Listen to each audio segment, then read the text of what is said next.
Madhudi introduces our next divine revelation. In the 81st surah, Allah defends His messenger. Whatever Muhammad is presenting before you is not the bragging of a madman, nor an evil suggestion inspired by Satan, but the word of a noble, exalted, and trustworthy messenger sent by us, whom Muhammad has seen with his own eyes in the bright horizon of the clear sky in broad daylight. The 81st surah begins as the 80th ends. Quran 81, verse 1. When the sun is wound round, and the light is overthrown, when the stars fall, when the mountains vanish like a mirage, when the pregnant she-camels are neglected, when the wild beasts are herded together, when the oceans become a blazing fire or overflow, when the souls are sorted out and joined with their bodies. Not plucked away from their bodies, as we read earlier.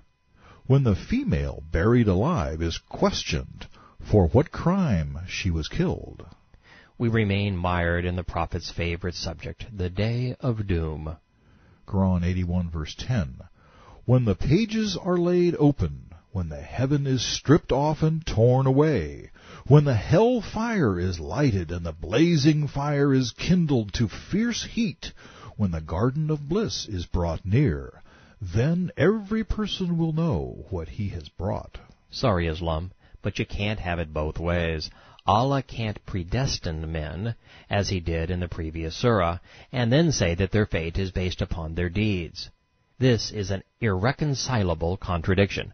It confirms that the author wasn't rational. Quran 81:15. So verily I swear by the planets that recede, I swear by the stars that run swiftly and hide themselves, and by the night as it dissipates, and by the dawn as it breathes away the darkness. This may sound poetic in Arabic, but it's between senseless and pagan in English. Hopefully it's leading somewhere. Verse 19.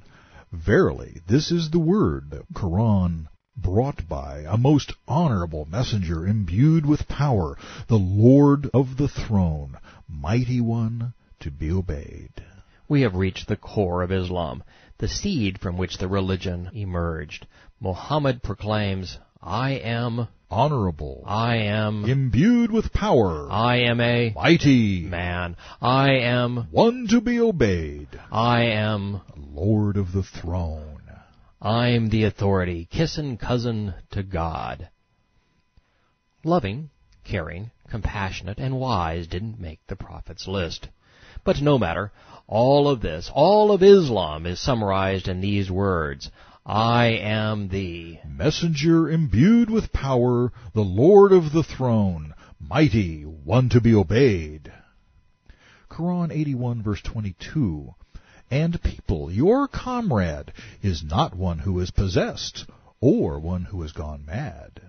A man who must repeatedly protest that he isn't possessed is. The reason the protestation is repeated so often is because the charge was leveled with such regularity. The Meccans recognized that revelations this demented had to be mired in hell. They further realized that revelations this delusional were hallucinogenic, the product of insanity. Quran 81, verse 23.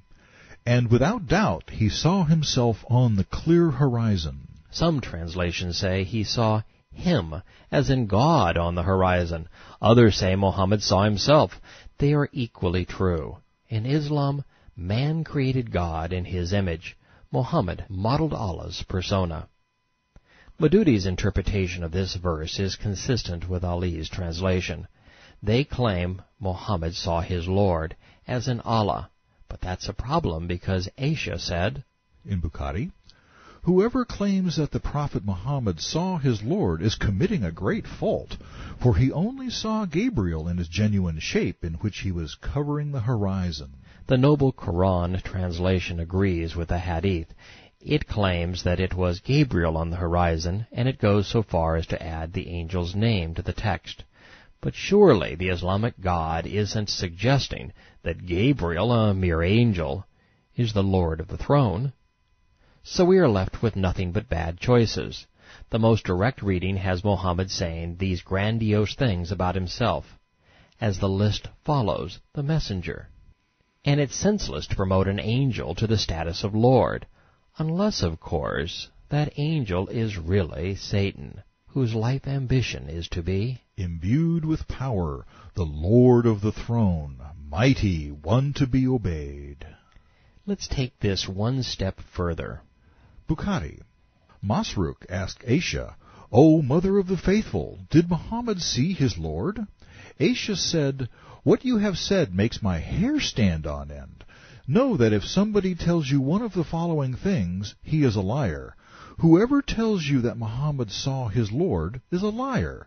Whoever tells you that the prophet knows what is going to happen tomorrow is a liar. And whoever tells you that he concealed is a liar. Aisha added, The prophet saw Gabriel in his true form twice.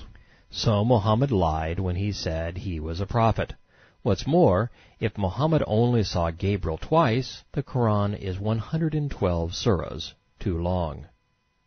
Knowing the truth, Muhammad desperately tried to deny it. But the more he protested, the more obvious his scam became. Quran 81 verse 24. Neither is he a concealer, withholding knowledge of the unseen, nor is it, the Quran, the word of an evil spirit accursed, the utterance of a devil, the curses of Satan. The accusation was very close to being accurate. The Quran is the word of an evil spirit accursed, the utterance of a devil, the curses of Satan. According to the Hadith, Aisha was asked about her husband's nature. She said, Muhammad's character is the Quran. In other words, he was his God, and his psychopathic delusion and visions of grandeur continued to the bitter end of the surah. Quran 81:26. Then where are you going? Verily, this Quran is no less than a reminder to all the alamin, the men and jinn, the demons or devils. Muslims are quick to criticize any criticism of Islam, claiming that all critiques are inaccurate because they only focus on verses that make their religion look bad. They may be right. Having analyzed 1,000 verses thus far, every one has been bad. Others claim that infidels unfairly take their scriptures out of context. Times have changed, they say. But this charge is a two-edged sword. If the Quran is no longer relevant to our times, why follow its teachings? Some give up defending Islam and simply point an accusing finger at their antagonists, calling them hate-mongering racists. Having read these surahs, I am sure you recognize that for every accusing finger they thrust forward, 3 more point back at them. In this regard, Muslims are similar to communist propagandists. They project their flaws onto their opponents, and thereby confuse enough people to thwart an assailant's effectiveness. Yet the inverse of their charge is true. It is Islam that is racist, hateful, and intolerant. It demonizes all who don't surrender. It is therefore permissible, even proper, to hate Islam without hating Muslims, just as it was possible to despise Nazism without hating Germans. In fact, the German people were the biggest beneficiaries of our fight against Hitler's demented doctrine. Our awakening and resolve, our courage and sacrifice, freed Germans, as it may someday free Muslims from a similarly oppressive, racist, warmongering, and demented doctrine.